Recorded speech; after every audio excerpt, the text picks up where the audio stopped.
Hello friends, I'm Sandesh here again, and today in this video I'm going to show how to make a driver for a flyback transformer.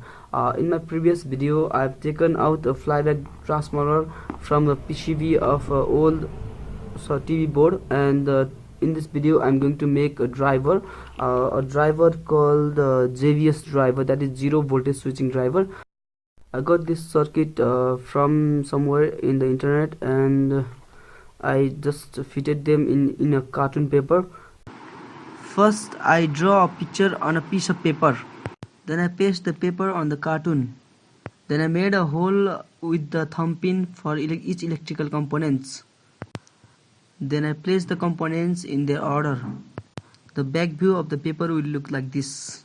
Components that I have used to build this circuit is listed in the description box, and there is also a link to the picture of the circuit of the ZVS driver, so that we can join the components according to the circuit, and just build the circuit in the wise way and fit the right components in the right direction, so that you will not explode your mosfet or capacitor or inductor. That will be too risky to produce high voltage, and it's time to test. For testing I've used this flyback transformer that is connected to the driver with the 4 wires. These 2 wires are connected at the same wire, and there is 5 rounding each of 2 wires in the ferrite core of flyback transformer, and I will get the high voltage output from these 2 ends.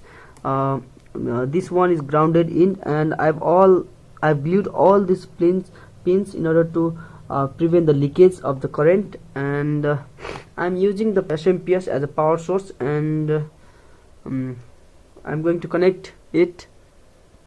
I've connected the circuit to the smps of 12 volt, that is rated with 12 ampere, and I'm going to test.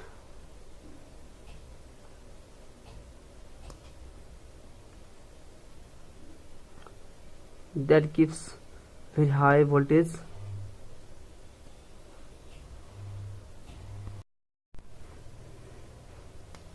I'm just using 12 voltage, and you can already see these sparks, these flames, blue flames. These flames are extremely dangerous because they carry thousands of volts in them.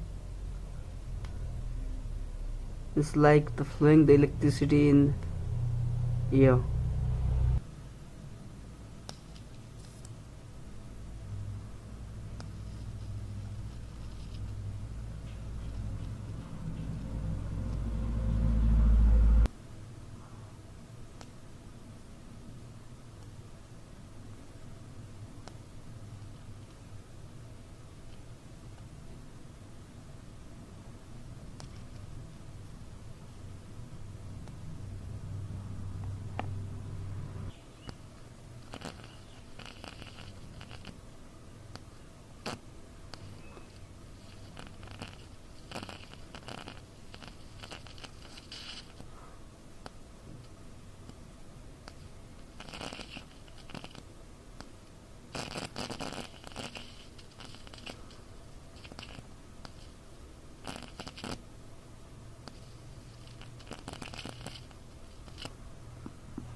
This way you can make the flyback driver and make the sparks. You can do it for higher voltages to get more longer sparks, and just make sure you are careful on making this kind of stuffs, it's high voltage stuff and it's too risky. And thanks for watching.